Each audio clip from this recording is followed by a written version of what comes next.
Hey there, and welcome to another exciting episode of Tales from the Podcast. I'm JB here, of course, with Uncle Ron. How's it going, man? It's been a week. It has. It's actually been 2 weeks. I've been on as after next week. I will 4 weeks. Let a break from having to see your ugly face all the time. Well, whatever. But I love your ugly face, so it's okay. You love it. You love it. I do. There are much uglier faces out there, and we will Like be our guest this introducing week. one. No, I'm joking. No, I'm just teasing. So, anyways, I guess we might as well just jump right the fuck into it. So, might as well. Oh, can I make a quick request of people? No. Okay. It depends. What is it? Well, I just wanted to push the Indiegogo a little bit. Okay, fine. Everybody, I'll make it real quick. Hello, Sean. By the way, before you say that, I want to go ahead and thank Sean. We got some fancy things here. That will look great underneath my beverage. Oh, that it will. All right, go ahead, buddy. So if you check out the Indiegogo for Becoming Undead 3, we are almost halfway, and don't make me beg. Please don't make me beg. I know you won't make me beg, but for as little as $5, you can help support the film, and you get your own copy of it. At the very least, you get your own copy, and we're not going to be releasing the film right away. So once it's all edited and done, and you'll have a copy before a lot of other people will. So yeah, so just head over to Indiegogo. I think the link is in the whatchamacallit. You know what you're doing. I don't. My brain, after what the news I got from the doctor, my brain's not. Yeah. So every little bit helps, and we're almost halfway there. We shoot on the 18th. We're hoping to have everything all ready to go by Halloween. We're gonna have a local premiere, and yeah. So, but I'm imploring you, people, everybody who says that there's nothing new out there, but then when something new comes out, they're like, ugh. Please don't go for once and support something new. Oh, fair enough. So, anyway, what do you got going on? Not too much. Did some redesigning in here. I bought a shelf. I feel like it's a little bit too small. I feel like I need to go buy another one now to make it a little bit bigger because I have way more shit to display. But well, I like how you're holding the decapitated corpses of your enemies on a shelf behind you. Oh, that is not the decapitated corpse. That's actually a pretty well done Crypt Keeper mask. I mean, granted, at the end of this episode, we know what happens to him, so technically. Right, isn't that the truth? Mm-hmm. We kind of do, don't we? Yes. It was a good episode, though. It was a good episode. But anyway, yeah. Let's go ahead and introduce our guest this week. So he's been on a few times. He knows the show a little bit. Let's go ahead and introduce Mr. Andy Imhof. What up, boys? How's it going? What is good, yo? You guys, it has so been white. The longest month this week. It's just been so crazy, dude. So crazy. Like, as I was hearing Ron talk, I was just like, yeah, man. So I have some news that I'm going to drop on you guys. I haven't even talked about this in my podcast yet. It just happened. This is breaking news. You ready for this? I wish I had breaking news sounds. Breaking news on Tales from the Podcast. You know, the closest thing I've got on my soundboard is the More You Know star. Go ahead and play it. Quite work. Okay, here, hold on a second. I didn't know you were going to tell me to play it. It's not queued up. It's okay. It works though.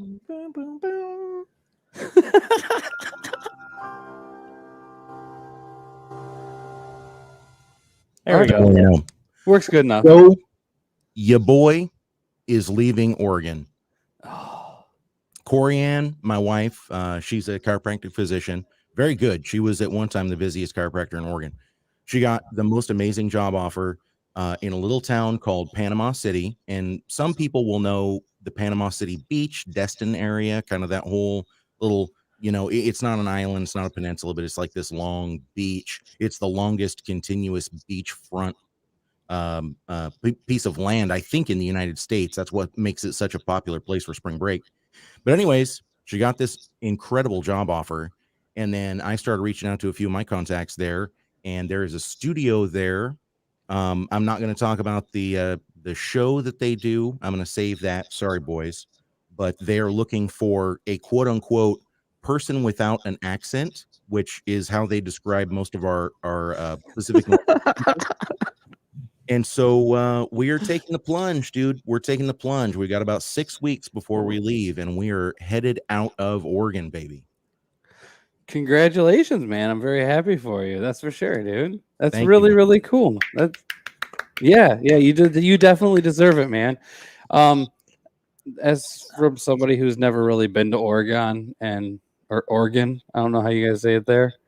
Dumpster fire. That's how it's pronounced. I'm trying to think, like, has anything cool ever happened there? My friend lived in Portland for a while, and he said it reminded him the most of Wisconsin. Wasn't Goonies in Oregon? It must be, yeah, Goonies. But Ron, that's probably the coolest thing. Time he was here. What's well, it was a while ago. It was probably 10 years ago.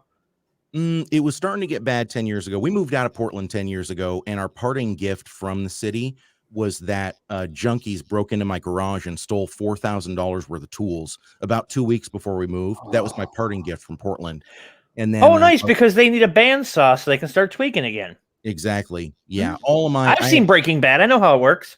I used to be a mechanic, and so it was all like Matco, Snap-on, a few Craftsman here and there type of shit. God. I wish we lived closer. You could have fixed my Jeep before I had to junk it.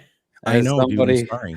You already know how I am, Andy. So like I'm just dreading the day. Like me and Ron were just talking about the crime rate difference between where he lives in Wisconsin and where I live in Ohio, which is technically like, the Toledo area, which is pretty high up there on the crime rates. But it's like, man, I really hope somebody doesn't break into my fucking garage. He listed the amount of rapes that happen in the county he lives in, and I was like, that's essentially my suburb just getting attacked. But ask him how many rapes there will be in his suburb when he moves out. It'll go down to 0. Yeah, that's fucking horrible. Ron, did you know that I called JB the Toledo Torpedo? I believe it. Yeah, I believe it. It stems back to his hooker story. I don't know if Ron ever heard the hooker story. I've never heard the hooker story, but I always, whenever I talk to JB and he mentions something about Toledo, I ask him if he can get me some Paco's Hungarian hot dogs. From remember MASH? Klinger, yeah, and it doesn't seem to resonate with him as much as it would someone who has seen the show as much as I have. I've seen the show. Just for somebody who lives here, their dogs suck.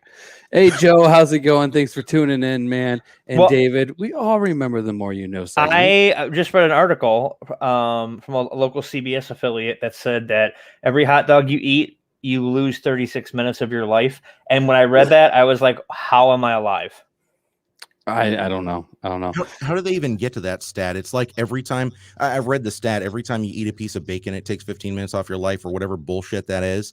That's the stupidest thing I've ever heard. Like, there's no way to quantify those numbers. Truly, there's no way to work them out and say, oh, there has to be a way to add minutes. Well, the thing is, the scientists that are doing that are vegans. And you know what I say to them? Fuck you. I'm not a vegan. I'm not interested in eating a carrot dog. No thanks. So keep your black. I'll be honest with you. I'm about as liberal as you can possibly get. Okay. But I fucking despise vegans. And I mean, if you do it because of a medical thing, I get it. That's fine. But I used to have a friend who was like a hardcore, like there was a little bit of leather in his work boots, so he returned them type of vegan. That's what I'm talking about. When it becomes a religion for people. Yeah. When atheism becomes a religion for people, when science becomes a religion for people, and there's no room for anything else, they're just like it. My favorite is the science people, because they're like, the science is settled. That's not how science works, bro. The science is never fucking settled. No, and I remember when if the science was settled, we wouldn't have the patent office. If the science was settled, we'd never have the car. We'd never have been to the moon, because we had already decided horses are the best transportation. The science is settled. Yeah. Well, and then there's something to that, because we still use horses. Yeah, but not for travel. Bloodletting, hooking up a bunch of leeches to my arm and back, that's the best way to rid my body of evil spirits. The science been settled. Yeah. Well, he stopped being a vegan and went back to eating meat. I honestly wouldn't argue that. And he was supposed to come to a screening of one of my films at a film festival right by his house, and he texted me at the last minute. He's like, "I'm not gonna be able to make it." I was like, "What's going on?" He's like, "Yeah, remember how I said I started eating meat again? Well, I've been doing nothing but shitting for the past 12 hours." I'm like, "Well, you know what? It's a small price to pay to be able to buy $3.99 steaks at the gas station." Your gas station sells steaks for $3.99, and they're really fucking good. I don't believe that. They are really good. I mean, hey, in Portland, we used to have a strip club that made really good steaks. That's long gone, by the way. They don't make good steaks anymore. They make like dollar store steaks. But for a while, they were known for their food. It was this strip club called Acropolis. They actually had fairly attractive people, because you can't gender people anymore. They had fairly attractive people that were stripping in there. But people would go for the food because the food was cheap and it was good. And it ain't good anymore. And as a matter of fact, I think that strip club might have closed down. Well, we have a strip club a little bit north of me where I spent my 21st birthday. And of course, one of my best friends comes in with a really hot woman, like hotter than any of the strippers. I'm like, "Is that for me?" And he goes, "Fuck you, that's for me." I'm like, "Oh, okay." But they actually had a lunch buffet, believe it or not. And the food was amazing. So you get to eat like you get to eat a burger and you get to look at some boobies.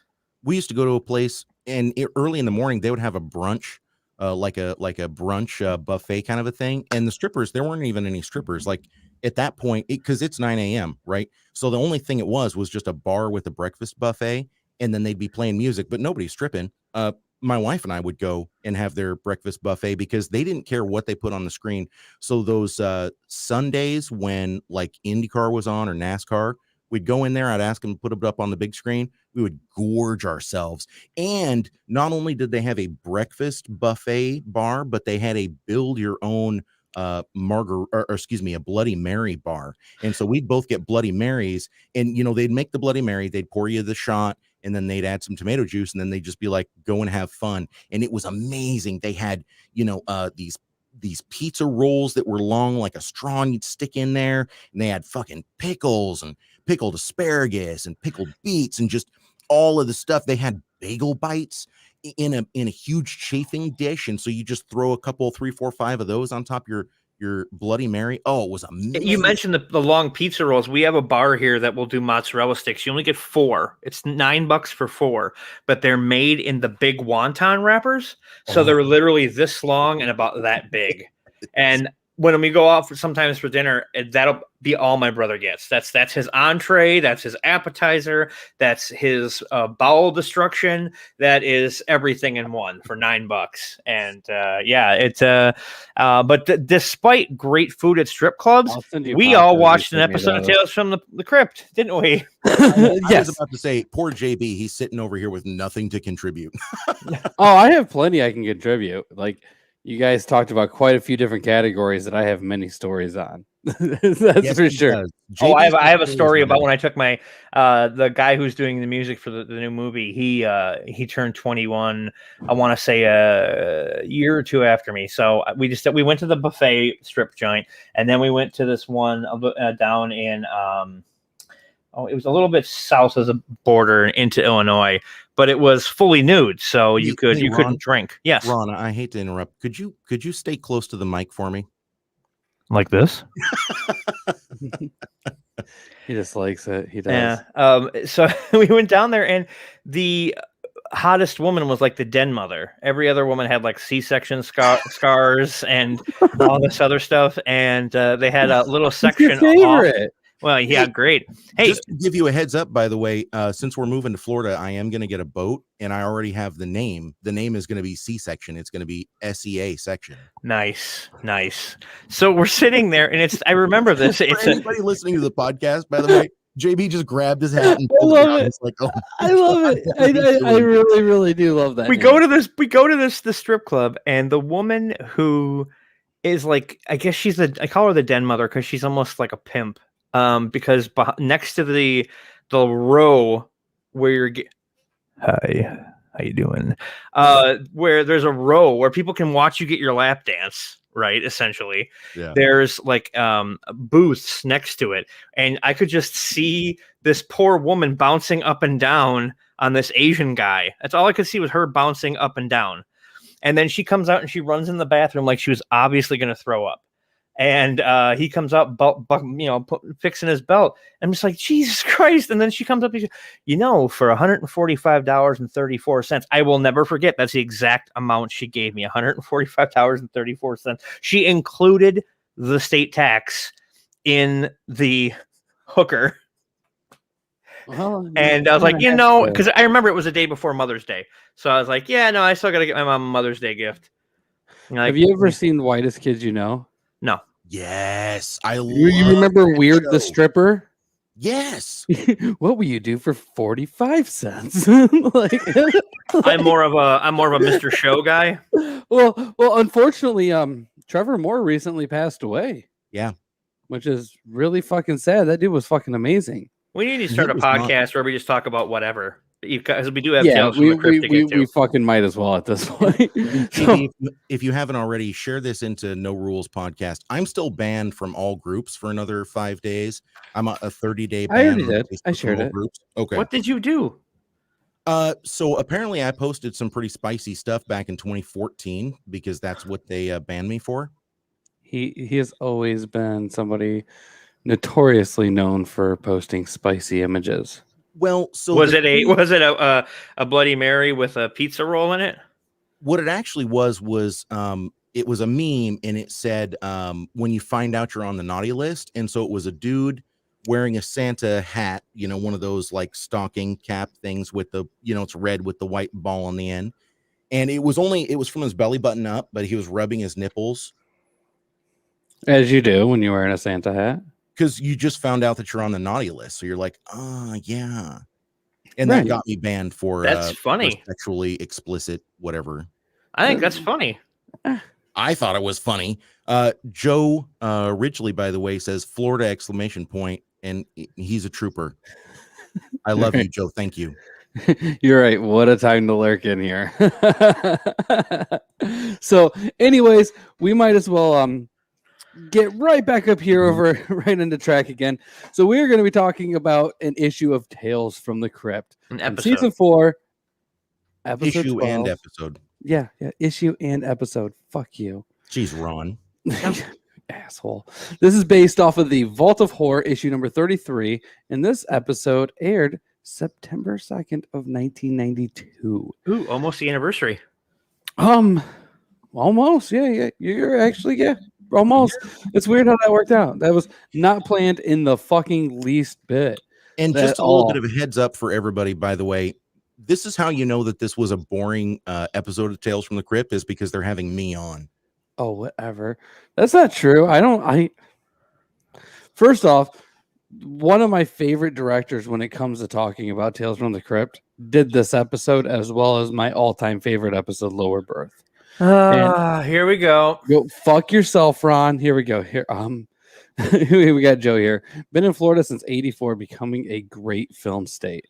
Joe, I was about to respond to your comment. I'm going to be in Panama City, so hit me up. We were becoming a great film state until they took away the tax credits. Well, they took away your tax credit and gave you double cheese. We had double cheese before the tax credit. That's because it is one of the best states to film in. I mean, the weather's always good. Well, not always good. I mean, hurricane season, obviously, but like if you need to film somewhere in the wintertime and you need to be sunny, fucking Florida, baby. North Carolina, Georgia. That's why you notice that a lot of stuff is getting filmed in Georgia. I shouldn't say as of recently, but I've noticed. Oh no, I know what you're talking about. Yeah. There's a lot of stuff going on in Georgia, and it's just because, I mean, shit, man, the weather's so good down there. At the end of every episode of Archer, it says like does the Georgia peach thing pops up, and like that's not even filmed anywhere. Right. A lot of that also has to do with their tax laws when it comes to filming. Of course. Let's be 100% honest. Don't get me started on really the tax all about the because fucking money. Then I'll go off on a rant about Swamp Thing, DC live action show. You guys have no idea how much in taxes we're going to save by being in Florida instead of Oregon. It is literally the rape state. Like if you make any appreciable amount of money, they're just like, fuck you. Plus Gator would be a lot cheaper in Florida. Hang on. So you're lower middle class? Oh, interesting. Just go ahead and bend over a little further. We need that ass to be up in the air. Spread your cheeks a little bit too while you're at it. That's what you need. That's what you need. I'm going to bring it back to this Tales from the Crypt episode. Please do. This was directed by the Kevin Yeager, which I don't care what Ron says. You know, maybe you're just a little too old to realize some of these things, but this dude is an amazing special effects artist. I'm not denying that. I'm just saying, when all you hear out of someone's mouth is how amazing Kevin Yeager is, every time he comes up, I know every time Tales comes up, it's always Kevin Yeager this, Kevin Yeager that, and it's like that's all well and good, but there is Dick Smith and Tom Savini, and neither of them got hired to do Tales from the Crypt because they couldn't afford them. But Dick Smith, what a great name, Dick Smith, right? It's like a Foxman. Or Rick Baker. I mean, come on, the guy won an Oscar for Christ's sake. Yeager did. Somebody's name was like Dick.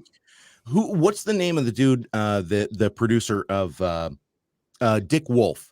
Yes, of Law and Order. Yeah, Law and Order. Yes, what a power name, baby. That's like Max Power from The Simpsons. Yes, he got his name off the fucking hairdryer.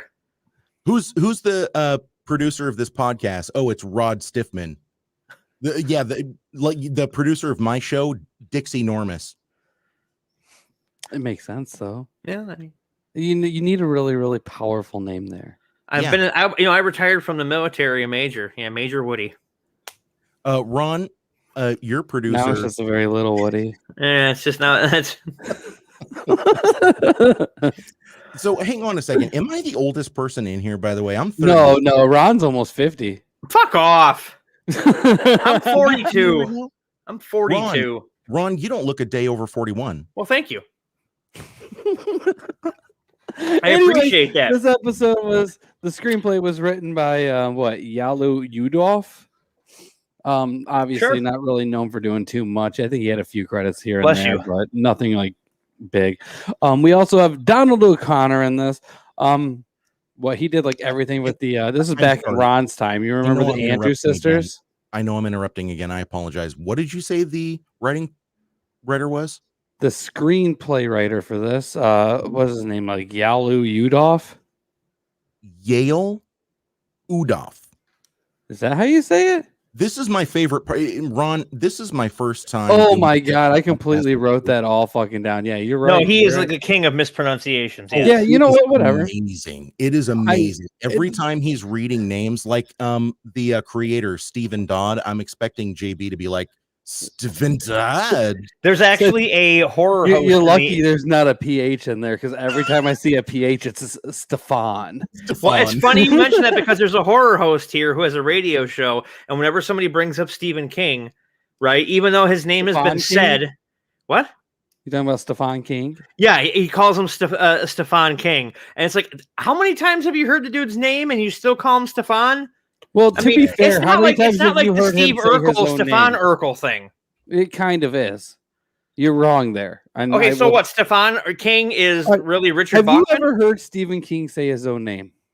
No, because I don't look up video clips. No. You know excuse why? me, but I'm looking for this video. He never does clip. Because he doesn't want to correct all the dumb motherfuckers out there who won't just call him Stephen King. Stephen King. That's a good porn name now that That's the dude. That's the dude that gets pegged by trannies, Stephen King. Yeah, that's probably true. Let's see. Anyways, going back to Donald O'Connor. I know I'm saying that right. Now, Ron, Donald O'Connor. Oh, whatever. I didn't add the accent. Now you just sound fucking weird. He's best known for what? Like all those Andrew Sisters movies from when you were a kid in the 50s and 40s. He's an OG. I have no idea what you're talking about. Fucking Andrew. Okay, you know what's really funny is I know who the Andrew sisters are, but I was not alive then. Okay, I'm just joking. He's also in Toys, Little Abner, Red Skelton. He did some stuff in there. And he had his own show. Mm-hmm. Huh? He had his own show that ran for 4 years. I know who all these people are. I know, because you're really old. Let's see. We also got, oh God, you want to talk about fucking up names? All right. This is going to be a fucking good one. We got Patricia Charbonneau. Patricia Charbonneau. Charbonneau. It's French. What? You're French. I am. Smoke Show. Oh yeah, dude, she has aged so gracefully too. So the first movie I ever saw RoboCop 2 in was Desert Hearts, baby. Oh yeah. It was an LGBTQ flick. It was very advanced for the time, but it was also a bit of a skin flick. And, like the movie High Season with Jackie Bissett. Or like what was that other one that we always get to run into? Black Scorpion. I was Jackie and my Bissett when I saw Desert Hearts. I believe. Oh yeah, I believe that. She was also in Brain Dead, and showed some skin there too. By the way, right. Portrait of a Killer. She was in that too. We also got one of Ron's favorite actors, Zach Galligan, in this. Yeah, Ron's favorite. Best known for probably what? Like, Waxworks 2. Well, I was going to say Gremlins. Well, yeah, that too. You know, Gremlins. Yeah, he was also in Warlock, Hellraiser. He was in Hellraiser? Yeah, Hellraiser 3. Yeah. Was he? See, that's just how little I pay fucking attention after the first one. He's like a horror bunny, but male. Right. He's he seems pretty cool. Not a good actor, by the way. So Joe interviewed him. I'm not trying to be a dick, but like not a good actor. Patricia also terrible actor. Oh yeah. But has some serious assets. Fair enough. We also got personality, boys. Great personality. Right. We also got Lissel Wilson. Not really known for doing too much at all. We got a little bit of TV stuff here and there, and that's about it. That was the voice of the puppet, right? No, that was the cop. Oh, okay. Yeah. The dude at the very end that walks in and he's like, "Holy fucking shit!" Yeah. Oh yeah, you mean the guy who got his SAG card that day? Yep. Okay. Pretty much. We also got Tom Duggan in this too. He's been in quite a bit of shit. Kindergarten Cop. Leprechaun 3. Emphasis on the shit part, right? Yeah. No. Bill and Ted's Excellent Adventure. So okay. He got to work with the great Kevin Yeager. He was in Ghostbusters too. Like, sure, he did a lot of bit parts, but he still got himself into some pretty decent roles, to say the least. And you know, it's funny, bit actors more often than not are the most comfortable because they're not making the huge piles of money. They're not completely brainwashed Hollywood assholes, you know, but they make enough to survive. They make enough to survive. You guys remember the Maytag man, the dude that had the Maytag commercials from like the 70s all the way up to the mid 2000s, before the sheriff from Eureka took over. Yes. He was one of the highest paid or wealthiest or whatever you want to say actors, just because he had steady work his entire career. You couldn't pick him out of a lineup. I don't know what his name was. Probably like the Time to Make the Donuts guy. Yeah, exactly. But he always had work and he found his niche and he was just a hard worker. And when he was done acting, he just lived his life. He didn't try to be a political activist. Well, it's like Jesse White. What's that? He went by Jesse White, born Jonah Marcus Winfield. Well, you know, Flo from Progressive is actually worth quite a bit of money right now because those commercials have, plus she's an actor and a comedian and stuff. So her stand-up is trash. I'm sorry. Her stand-up is horrible. It's awful. Yeah. So literally being Flo from the Progressive commercials is the best thing that's ever happened to her. So it really, a lot of these people that are acting, Patricia Charbonneau, I don't know what she's doing these days. I know that she's still kind of hitting the red carpet because even though she's advanced in age, she has aged incredibly gracefully. So when you say she's hitting the red carpet, is it like her falling over in her walker or no? First off, dude, she did 100 feet in 2008, and then after that, the next movie is 2020. Mm-hmm. So there's a 12-year gap between her doing 100 feet between there and Skipping Stones. And let's be honest, I haven't heard of 100 feet, nor have I heard of Skipping Stones. How about you guys? Okay, but I'd still smash. I'm not saying you wouldn't. I'm not saying you wouldn't at all, man. And the Maytag guy, I would still smash that too. I don't give a fuck. 100%. I still have a crush on our guest next week, and she's in her 60s. Oh my God, yeah. Wait till later on when we get to talk about that. It's going to be a fun time. Ron and JB, this is my show, so maybe you could hold that for later on. My bad. Thank you. I appreciate that. Ladies and gentlemen, welcome to Tales from the Podcast. I appreciate you being here. My name is JB and also Uncle Ron. Thank you so much for joining us. Today we're going to be Oh, I love you, man. JB, this is actually not the first time I've done that on your show. I remember early on when you were doing this podcast, you did a podcast where you were trying to get used to StreamYard and you had gone live and didn't realize it.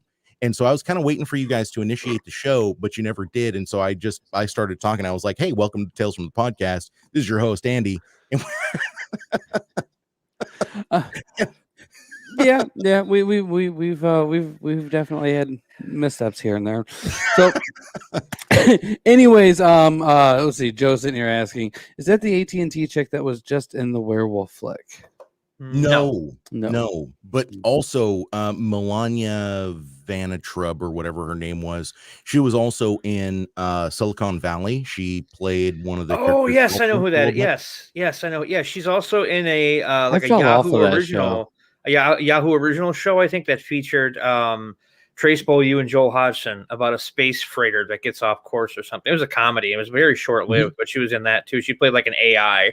Not that I know anything about that. No, of course not. Of course not. You don't know her measurements. You don't know that she's a 36 double D or anything. Not at all. No, not at all. Not at all.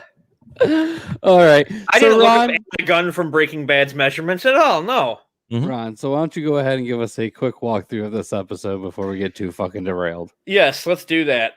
So the episode, it starts with an elderly man. You don't know he's old, but he's watching an old tape, I guess, of when he was in his heyday, his golden years, when he was kind of the howdy doody type of guy with the marionettes and everything. And the actor himself died in 2003 of old age. So I mean, yeah, he's old. Yeah, he's old. Yeah. So, and he's married to a younger woman, and she's like outside with her friend, and he's in there, and she's all worried about him getting depressed, and then he gets a letter saying, oh, they want me for this golden age of TV special. And it's like, oh, okay. So she's like, well, are you going to be able to handle that? And this, that, and the other thing. And eventually he brings on somebody younger to help him out, who is kind of improving the show, and that's Zach Galligan. And he warns him. He says, look, do not feed your marionettes after midnight. Don't get them wet. Oh, wait. Sorry. And they fucked up. They goddamn did it. Yes. And then, oh my God, shit just went fucking nuts. And there's tension between his wife and Zach Galligan's character, to the point where she's trying to get him to leave and not come back. And it's did you tell Andy to leave and not come back? What the fuck was that shit? I don't know what happened. and so then what ends up happening is the I'm trying to word this. You got to forgive me. My brain's not. I know it doesn't work. It doesn't. Well, after what happened, of course, it doesn't work. Then the old guy walks into a room and he thinks, and by the way, his puppet's talking to him the entire time, telling him he should kill his wife. And we're trying to figure out during that whole part whether or not he's schizophrenic or right. But at one point, she even says, she's like, "Oh, is he talking to you? You know, is he bothering you?" It's like, so she's okay with him being a cuckoo bird. But then he walks into a room and he sees the puppet killing what he thinks is killing his wife, and he has a heart attack and dies. And then you come to find out that Zach Galligan's character was just remote controlling a puppet, and then they were gonna leave him. She was gonna leave him anyway, kind of use him for his money or whatever. And then all of a sudden, the cops show up the next day, and both of them are strung up like marionettes, and the guy gets his SAG card. The end. Well, he's also like a puppet now, holding him up. Right. Yeah, which is a different kind of story, you know. I guess. You know, I'll go ahead and I'll talk about some of the comic book differences for everybody. First off, we instead of getting a lot of this backstory and this love triangle, it's kind of not even there. We start off with our main character actually on his deathbed, And with him getting ready to die, his wife comes in and pretty much just says that she doesn't love him and it's all been fake, and she just wanted to get pretty things and have nice things and have a decent life, and ends up leaving him while he is on his deathbed. And so he's sad. He's sitting there talking to his puppets, telling them like, "Why'd you have to do this now?" And that kind of bullshit. And like he ends up falling asleep, and then as he falls, like after he falls asleep and wakes back up, he sees that his wife is coming back in, and he's like, "Oh, you do love me. You have come back here to see me." This is Sally Field's acceptance speech at the Oscars. Yeah. You love me. You really love me. She, it's dark and everything. So he's touching her face and realizes that she's been crying, and and now he's all happy that she's back. And he pretty much goes back to sleep with her there, and dies. In the morning, the cops come and realize that he doesn't just have one. By the way, there's three. He has Coco, or was it Coco the clown? Yeah. And he has Sir Thomas, and there's a ballerina one as well. And they are holding up his wife, who has died way before he has, and the tears that were on his face was actually blood that he was feeling. And these puppets ended up killing her and bringing her back there to him to make him feel better as he was dying. Which, for anybody who's out there and going through a lot of things in their life right now, especially some kind of, divorce or a tragedy like that, I truly hope that your marionette puppets will go and kill your better half and bring her back to you. Well, I think that it sends in a twisted way. It sends a good message to that everybody needs somebody to have their back. Yeah, you know what I mean. It's that's the only good message about this from this episode. Really, his dolls are literally ride or die. This is essentially an episode of the Fast and the Furious, without all the gay shit. How do you want to play this fast? Right.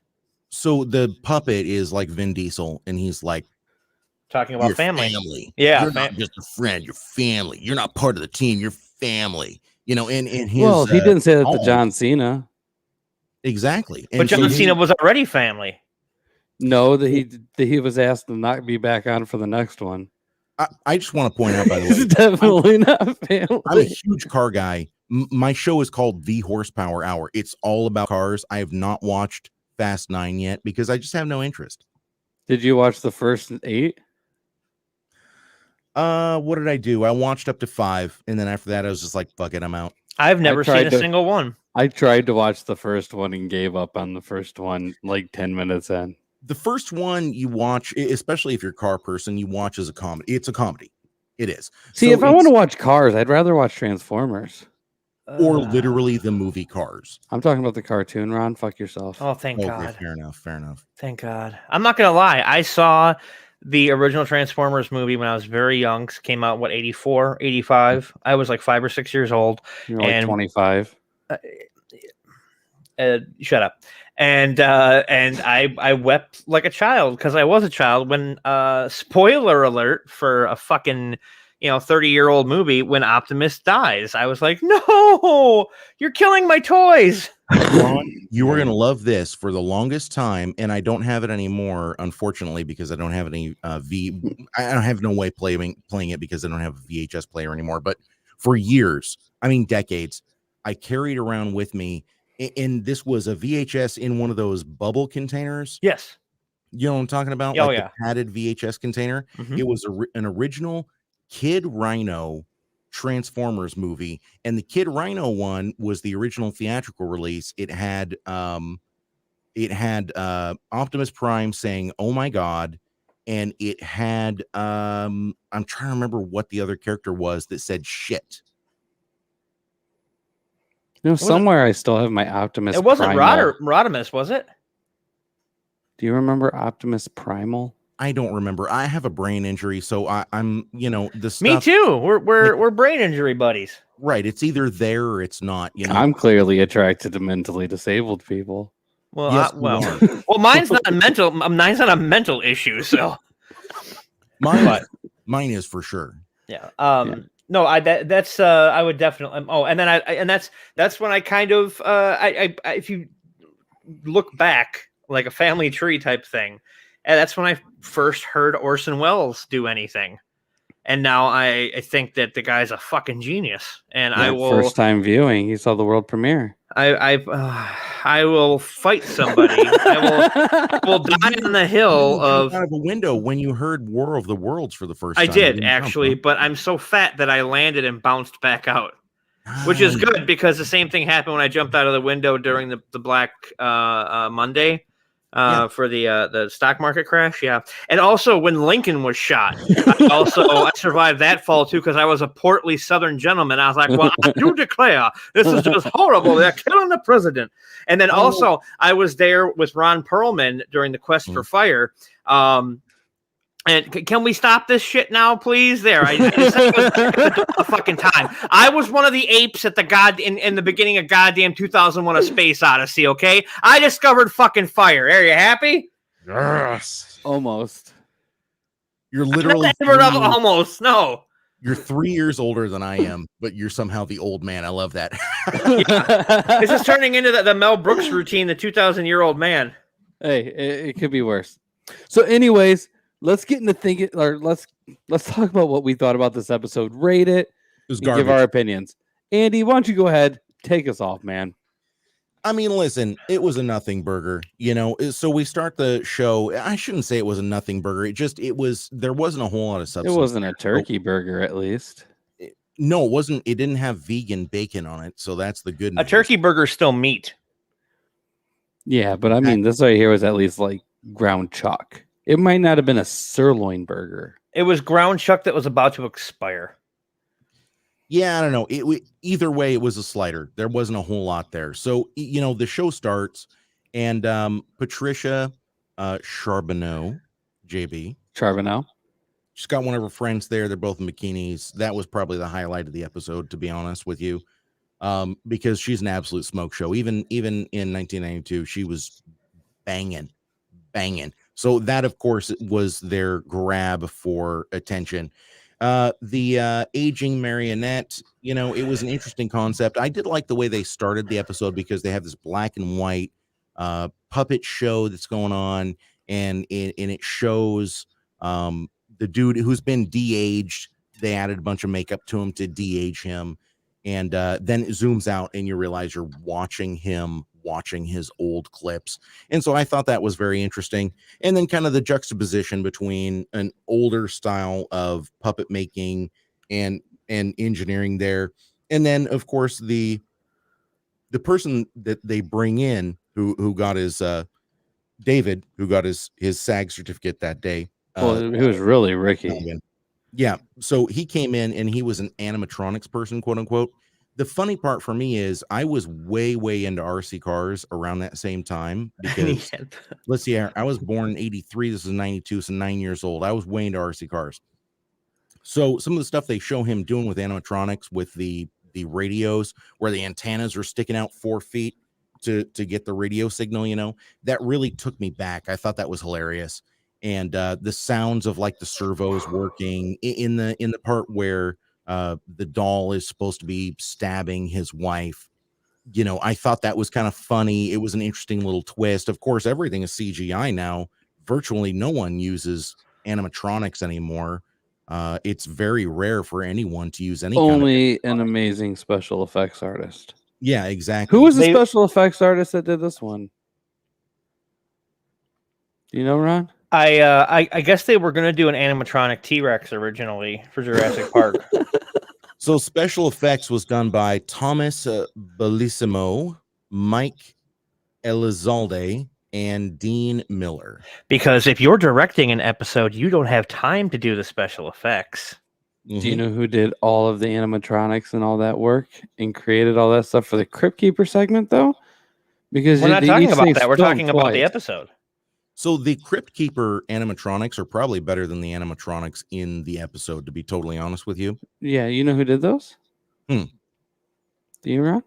No, I'm sorry. I'm completely stupid in my old age. He's only one of the greatest people ever when it comes to special effects. You know what'd be hilarious is if we ever met the guy and he was just a total dickhead. Oh, you to be fair, he'd have to be pretty bad to top some of the other people I've met. And as long as we don't call him the wish.com Eddie Murphy, I think he's probably going to be fine. Did you ever hear back from that guy, by the way, JB? Which one? Oh, God. Smokey. No. Smokey, yeah. Oh, God. Yeah, whatever his last name was. On the episode, Ron, I called him a Eddie Murphy. And I just thought, you know. He did bring out his inner Eddie Murphy, though. Yeah, and JB reached out to him and tried to get him on the show. But I have a feeling he listened to that episode and was like, fuck you guys, because he never got back to you, right, JB? He did get back to me. And we chatted for a little bit, and we couldn't get our schedules to match. And I feel like he was all for it, and then he went and listened to it. And then I think the reason our schedules didn't match is because he did go and listen. Probably. But listen, I just call it how I see it. That's all I'm saying. And you know, I don't want to compare and contrast, because personally, I think that Patricia Charbonneau is like light years beyond Elizabeth Berkley, but we're going to use the comparison. She's like a budget Elizabeth Berkley in this, who you'll remember from not only Saved by the Bell. I can see that. I can see that. Also Striptease. Yes. Striptease. Yeah, and I know who you're talking about. Or no, excuse me, Showgirls. Yes. Yeah, I knew it. Demi Moore. And by the way, have you guys gone back and watched Showgirls recently? Because it has turned from a drama into a comedy. It's literally a comedy movie now. Oh, I laughed when I was watching it. Yeah, in between strokes. It's so like it's actually worth watching again now because you have a different perspective on it. Just like Tales from the Crypt is worth rewatching now that we have this more adult, different view on it, you know. But anyways, so when we were younger, we'd watch and be like, "We're not supposed to watch this." Right. And now we watch. At least when I was younger, this is hilarious. It's a commentary on mental illness and social dysfunction, much like this episode, by the way. So, you know, the thing about Joseph Renfeld in the movie, which is, of course, Donald O'Connor, he has a heart condition. They play on that a little bit. And I know that's not the case in the comic books, but they play on that here. And so he doesn't actually technically do anything bad himself. You know, he walks in, he sees his wife getting stabbed, he has a heart attack, and he's dying. And then you find out after the fact that, oh, he's not. They do mention heart problems a little bit in the comic book, but I only I go into the differences. I don't go and talk about the similarities so much. Sure, fair. I don't want to tell the same story twice. I'd rather just point out the things that make it different.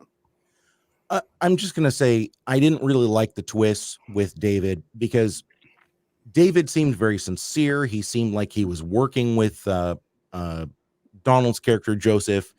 And I mean, they seemed like they were working well together. And then all of a sudden there's this twist at the end where he's the actual lover to the wife. And I mean, yeah, fine, that's a twist, whatever, but it didn't quite land the way they wanted it to. Like it seemed like the older husband had an ally, and I liked that part of the story. And then all of a sudden when it turned out that guy was the lover, I don't know, it didn't quite hit right for me. Something felt a little off there.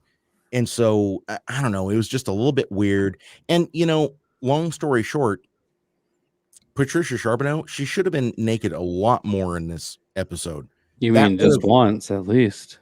At least once, or just lingerie, bikini, whatever. They showed her in the bikini at the beginning. And then after that, they just kind of had her very mediocre acting. And so I'm going to have to deduct points for the fact that they didn't put her in sexier outfits during the episode. That would have held my attention more. So long story short, and you know what? It was a little bit confusing even at the end when it showed his face on the marionette. It was, I don't know. It was bizarre. They didn't show enough of the doll doing the stuff. You know, there was always the implication that the doll was sentient. It was doing bad things. But I don't know. It was just, how do you pack all of that into a 27-minute episode? And obviously that's difficult for any producer to do, but this one just it's the mark for me. I'm going to give this episode maybe a 2 out of 10. Ooh. All right. Fair enough. I'm sorry. I know it might be lower. I don't watch this stuff as much as you guys do. Maybe there are worse episodes. He watches it way more than I do. I'm usually rewatching Breaking Bad or Better Call Saul. Yeah, I watch it every once in a while or every day. I watched Brooklyn Nine-Nine before I watched Tales from the Crypt. So, that's probably skewing a little bit of my reference point here, but I don't know. It didn't hit. It kind of missed the mark. JB, what is this? My 5th episode I've done with you? 6th, maybe? Something like that. So that I'm a straight shooter. This is a pretty low one, yeah. Yeah, I call it how I see it. And I'm gonna have to make sure the next thing I have you on for is gonna be something fucking amazing. You better. I need it to fucking hit because this one, it missed the mark, buddy. I'm giving it a 2 out of 10, honestly. All right. Fair enough. Ron, how about you, sir? Well, despite all the elder abuse in this episode, exactly. Yeah, they did a good job of building up him having a heart. Ron, yes. Are you talking about the episode of Tales from the Crypt, or are you talking about us with you? Both. Okay. But they did a good job of building up Joseph's character, but not anyone else's character. And I would have loved to have seen, because for the entire time you think that she's on her husband's side, that she's there for him, and she's not a money grubbing whore that will put any mogwai in her. But it's they don't build up her character at all, and I know that they're trying to throw the curveball and everything, but you can't do that unless you build things up. You know what I mean? Like, this would have been better off as like a 90-minute to an hour 45 movie where you see them first get married. It's the twilight of his life. You see them get married. People are already questioning, why is she marrying him? Because he's so much older. So and then she has a way to get over the hump of people questioning whether or not she really loves him. And then you're like, okay, because if the audience is questioning her, then it works out better when they are kind of shown, oh, wait, no, she's serious. And then when the twist hits, it's even harder. But of course, you only got 27 minutes. It seems like the acting in this, while what's the word I'm looking for? Competent. It could have been better. It seems like they took the first or second take and just went with it. They didn't let it go. And now I'm not somebody who goes for 8 or 9 the first and second take, since there's 2 versions of every episode made. Mm-hmm. Okay, so listen, these are not quality actors, by the way. Patricia Charbonneau, she's got a special place in my heart, baby. Donald O'Connor was hands down probably the best actor in this episode. Oh, 1,000%. And that's not saying much. No, he's the only one that seemed like he had any idea what he was doing, and it took him 70 years to do that. Fellas. But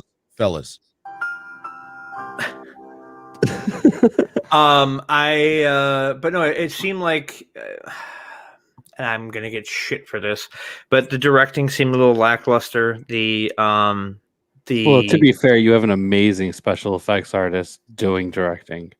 Okay, that's fair, but how do you explain the Night of the Living Dead remake when Tom Savini knocked one out of the park? It wasn't as good as the original. Well, nothing's ever as good as the original.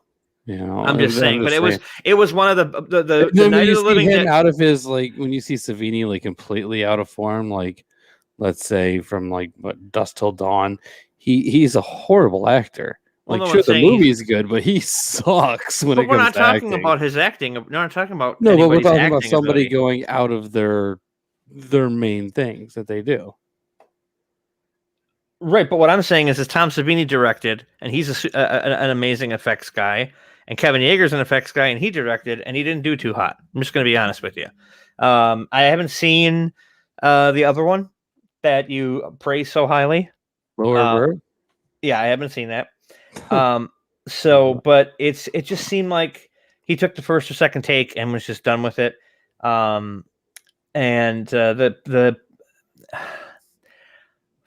do I put which this isn't his fault, but it is his fault at the same time. The production design was kind of shitty as well. You couldn't see half the stuff, and it could have been the transfer I was watching. It was just, I don't know.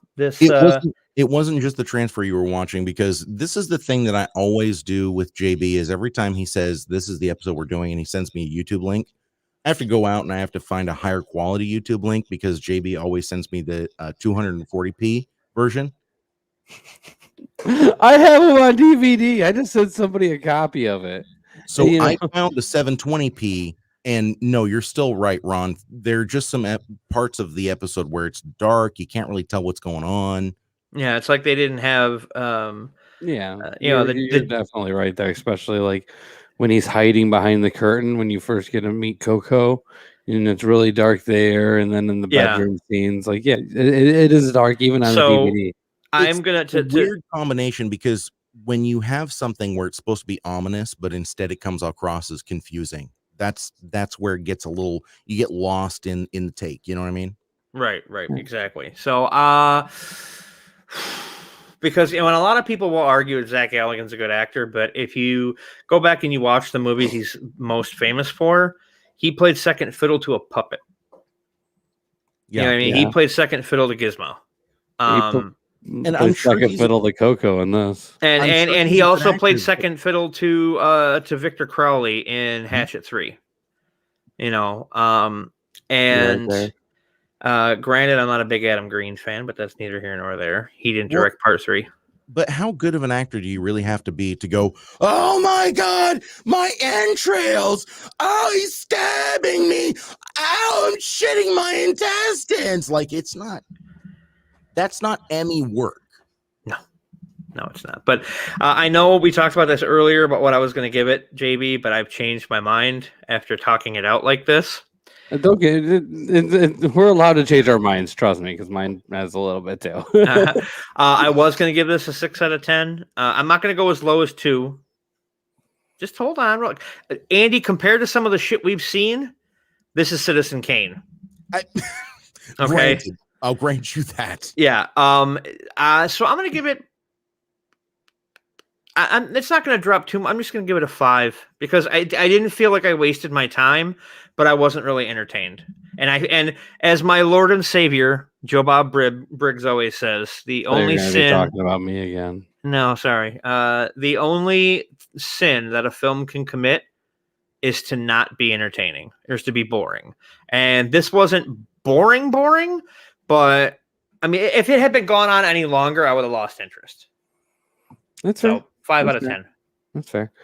So I guess coming down to me and my review of this one, I did think the animatronic work that they had on this right here, which was kind of sad, honestly, considering who was behind this.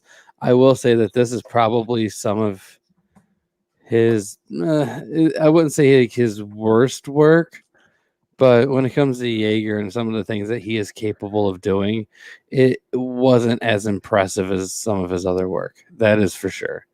I will say though that from somebody being born in the late 80s, and I've noticed this, and I've talked around about this earlier too, and I think it's something around people with like my age group in general, where we have more of a fascination with these puppets and killer dolls and things like that. So it still held my attention with that. And as I mentioned earlier, like we did have something similar that worked out a lot better with Goosebumps, where Goosebumps did their Night of the Living Dummy episodes, which you got to see a little bit more of like that whole dummy aspect of it. And they did it well. And, sure, it's Goosebumps or whatever, but we still get to see that. And, but like I said, I think it's something, more my age in general, where we have this like weird fascination with these inanimate objects coming to life and killing people. So just real quick side note, can I just say Goosebumps, I know it was supposed to be meant for kids, but like, has any kids show ever introduced more people to horror? I mean, really, Goosebumps? Well, before Goosebumps, the one that got me the most, Are You Afraid of the Dark? Mm-hmm. But then again, that's very, very specific to like my age group. It wasn't around very long. I would argue that Erie, Indiana is the reason why I'm really into like alien conspiracy shit right now. Right. or the other dimension of Erie, Indiana. The other season was really, really horrible, but I still watched it. Who was that girl? The girl that was in Erie, Indiana. I had a crush on her. And she did not, I don't think she aged well. I remember looking her up here a while back. I sound like a super sexist. I apologize. But at the time, like when I was a kid, I was like, holy fuck, that chick is so hot. And then now it's just like, I was the same way with the older sister on The Secret World of Alex Mack. Oh, yes. Good Lord Almighty. Yes. And she actually aged well. Yeah. And she's only like a year or two older than me. So, yeah. Mary Margaret Humes as Marion Teller. She was in Dawson's Creek. I don't want to wait. History of the World Part 1 and Motocross. Dude, Dawson's Creek was trash. I don't even care. People can hate on me all they want. And like I'm the same way with Friends. I'm not a Friends fan.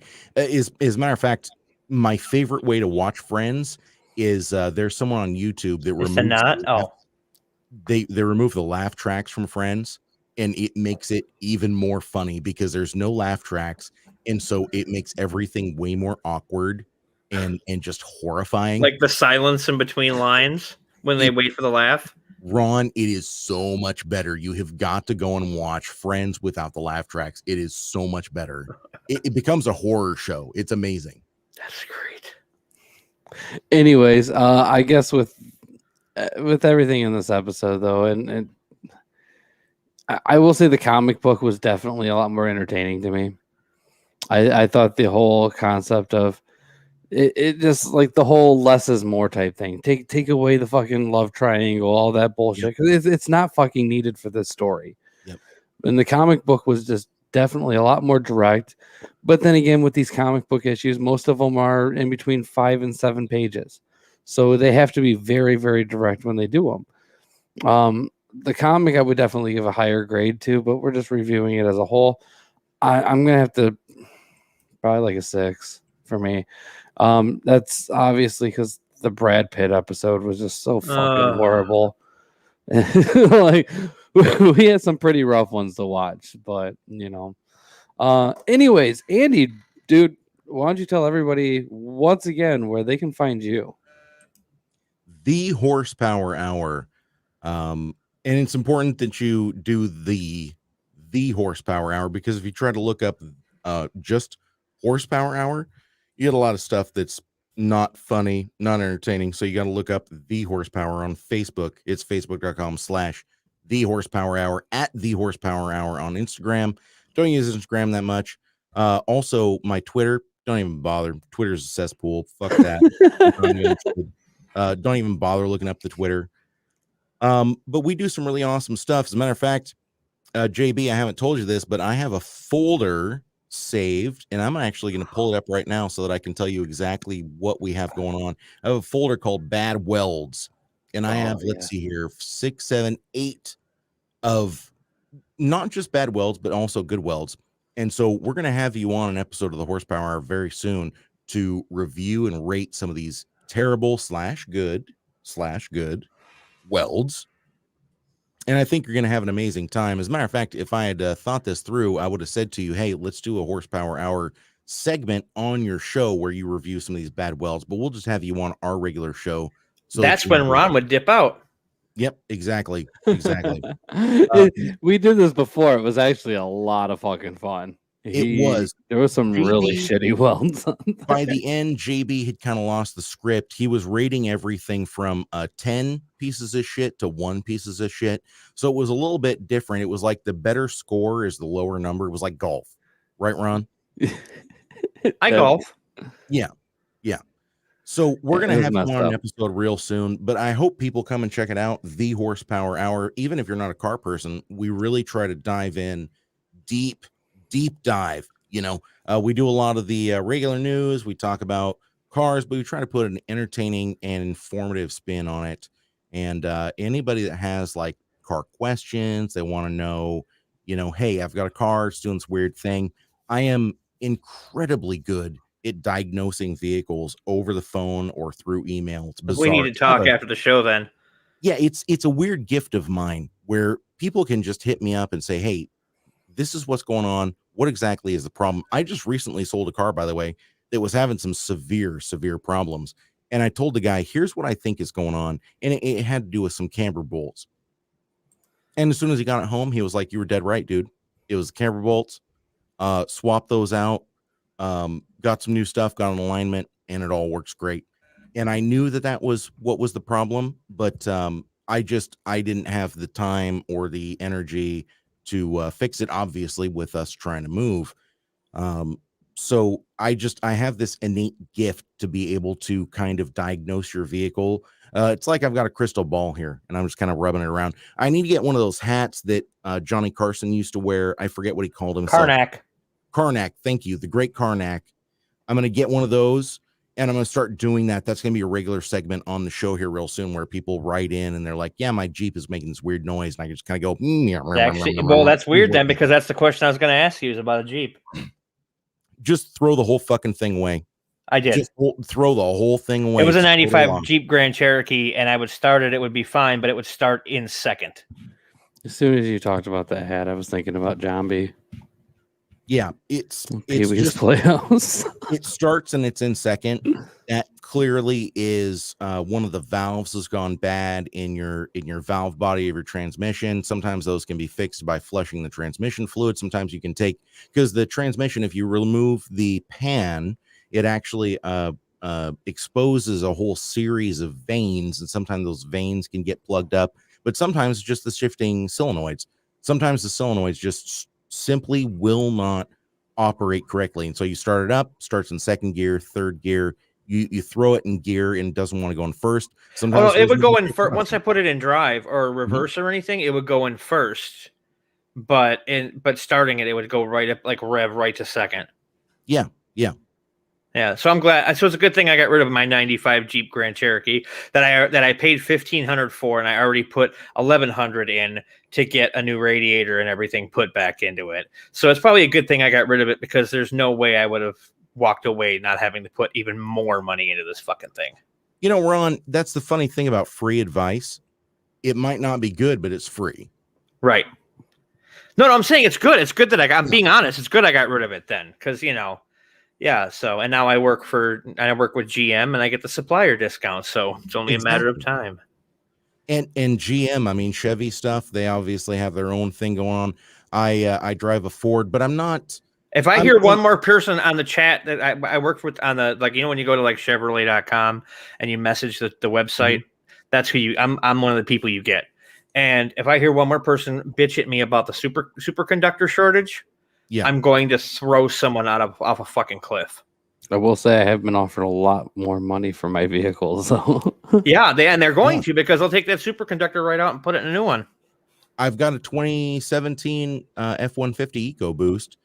I paid $28,500 for it because it was I was buying it in 2018 and it was 2017 model. So I got a great deal on it. It was also a fleet vehicle. Nobody wants to buy a fully loaded fleet vehicle. Like mine's got the touchscreen dash.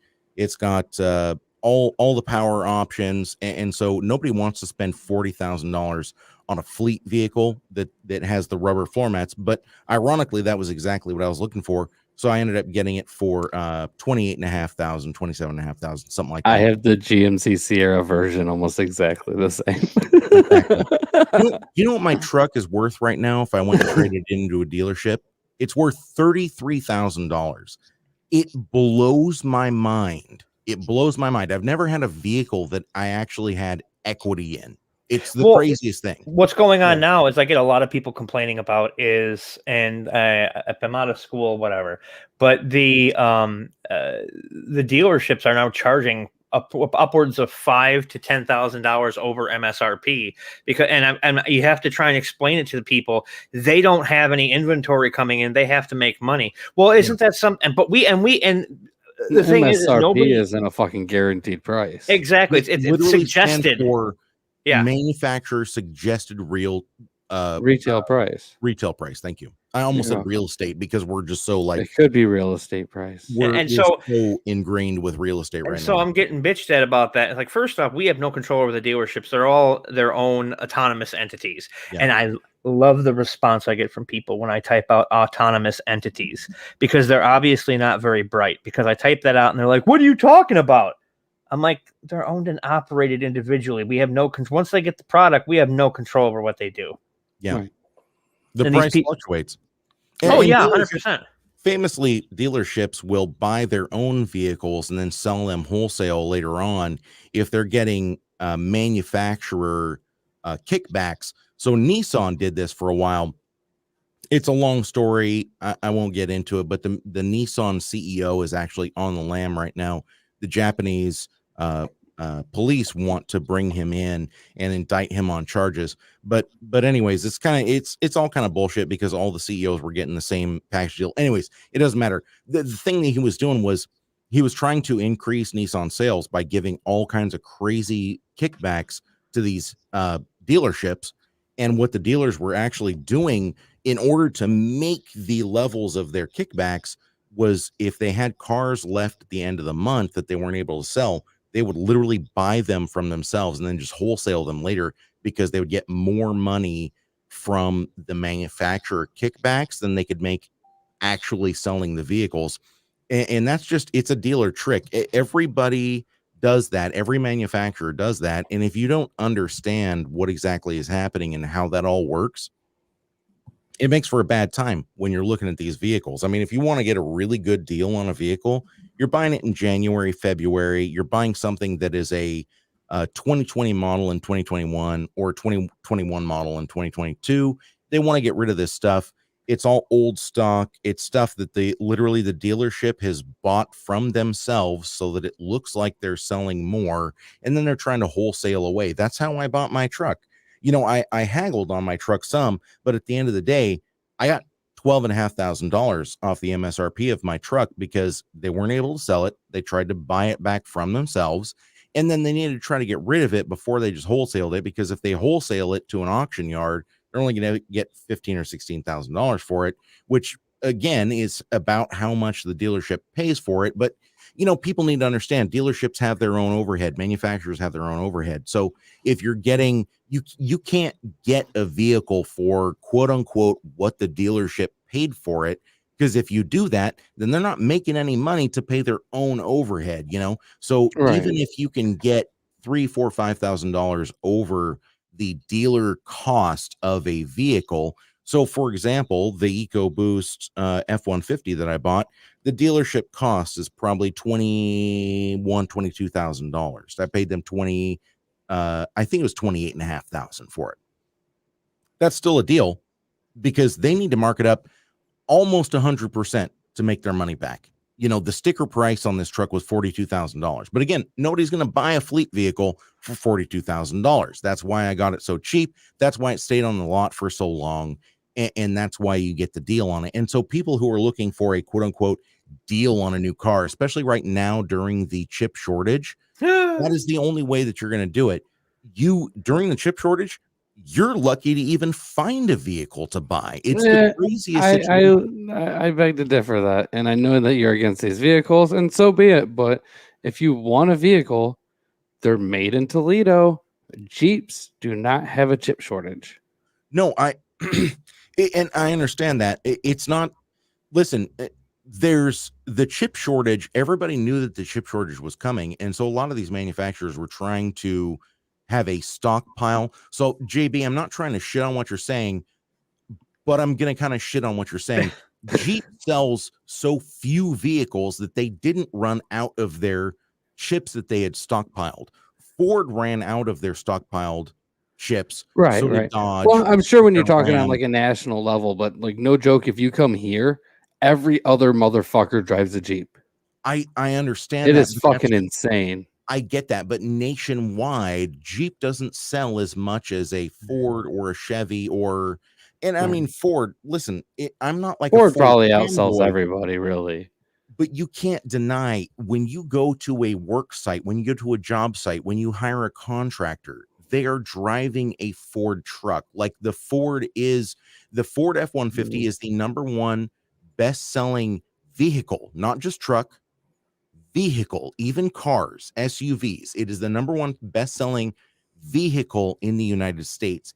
And when you start talking about Jeeps, They're a luxury. Jeeps are a luxury. And that's the reason why Jeep still has chipsets for their trucks, is because they don't sell as many as a Chevy or a Dodge Ram or something like that. You know, they have that. So shocked that people still buy Dodges. Well, yeah, I know. And listen, I'm shocked that people are still buying the Dodge, the 3-liter V6 diesels. Those have had so many problems. I'm shocked that Eli Roth is still a director. How dare you? I love Eli Roth.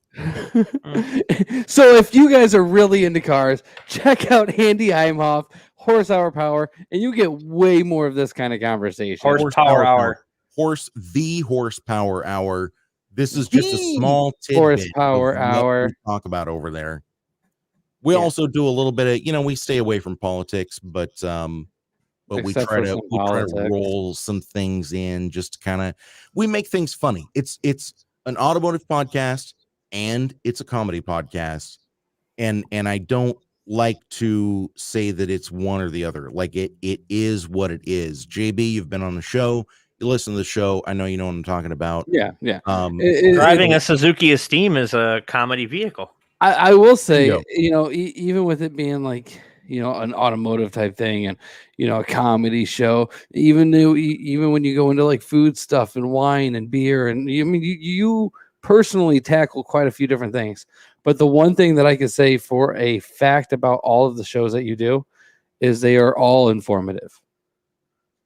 Thank you, my friend. I appreciate that. And hopefully professionally produced, because we pride ourselves in being pretty top notch. I hope so. The Horsepower Hour is the only podcast with a salvage title, so please do come and check that out. Again, it's facebook.com/The Horsepower Hour, Instagram @The Horsepower Hour. Anywhere you find your quality podcast, just like Tales from the Podcast, it's going to be The Horsepower Hour. And boys, let me tell you something. I appreciate you having me on. I always appreciate you having me on. It's always a good time. Ron, I love you so much. JB, you are absolutely unequivocally one of my homies. You're probably the first person I told that I was moving to Florida, because you just, you're one of those people where if something big has happened in my life, I always reach out to you and I talk to you. So I appreciate you guys. Well, you know me, man. I'm always reaching out to you and everything, every chance that I get, and any opportunity I have to have you on, man. You're a good guy for sure. Cheers to you. Thank you so much, buddy. You have a good one, man. If you want to stay down below, we'll be wrapping up here in a moment. I got something to show you. Cold chilling, son. All right. I'll see you in a minute. Thanks again, man. Everybody, go check out the Horsepower Hour. Ron, dude, pretty good episode. I'm not talking about the actual Tales from the Crypt episode. No, this was fun. About, entertaining times. This was a lot of fun. It was nice to be reminded why I need to sign up for AARP. Oh, whatever. I'm just teasing. Yeah, I love you, man. Look, just because I had you're not even that much older than me. Hey, I'm almost than my wife. It's almost time for me to get a colonoscopy. I've already had one. I think I did too when I was like 7, but that's besides the point. Fair enough. Yeah. Do you have anything that you want to add before we wrap this shit up? Just please, even $5 will help. Head to the Indiegogo so we can get Becoming Undead 3 made. Also, if you go to my YouTube, you can watch the you can watch the first 2 with new introductions on my YouTube channel. I really want to get this made. They're not, I got to forewarn you though, they're not traditional zombie films. If you're going in there thinking you're going to get a bloodbath and like a gore fest, you're going to be sadly mistaken. This one is essentially, I thought of a good elevator pitch to people to get them to watch. And it's the movie The Searchers with John Wayne with the dead. So that's the best way to. So please, even $5 helps. If you want to do it privately and you want to just hit me up, and we'll go from there. I've had people do that in the past. So yeah, that's about it, really. Right. We went ahead and I shared that everywhere, so everyone can take a look at that. Right. We also want to go ahead and thank one of our sponsors, House of Mysterious Secrets. Check them out at houseofmysterioussecrets.com. Use our promo code 4130. Save 10% on some awesome fucking gear. Also, this Sunday at, I believe, 7 o'clock on the Amalgamania YouTube page or Facebook page, they're going to be doing an award show. We have been nominated for Best Host as well as Best Long Form Podcast, and we are in the finalists for those shows. So please go check them out, see how we do. I don't know if I want to watch it to see us. I'm going to watch it because we might win. I don't know, maybe. I'll watch it and I'll be at work and be like, look, motherfucker, look what I did. It might be good. It might be bad. Who knows? I can get some sympathy from people at work. We just lost. I'm so sad. Right. I'm sorry. It was so bad. And next week, we are not going to be doing a traditional episode, and we're not even going to be doing it at the regular fucking time. Thank God. I know it's going to be such a clusterfuck and way different than what we're used to. But sometimes you make accommodations when it is for the right person. And we have the right person coming on next week. So next week, Friday, 9 p.m. Eastern Standard Time, we will be interviewing the amazing Patricia Tallman. Probably most well known for being in Babylon 5? Yeah, if by Babylon 5 you mean Night of the Living Dead 1990. Playing the she-bitch in Army of Darkness. Right. She's an amazing woman, that's for sure. But anyways, everyone check us out then. It would be a fun time, get to interview an amazing actress. And I'll be there. So 4 weeks in a row you get to... And now after that, are we doing another Tales from the podcast episode? Yeah. For fuck's sake. Yeah. And then after that, we're doing a movie that you'll probably want to join in on. No, I'm not gonna. No. That's when I'm drawing the line. I'll tell you right now. That movie, when it comes to it, 10 out of 10, my favorite in the series. Done. Okay, fair enough. So, anyways, with that being said, everybody, the crypt is closed.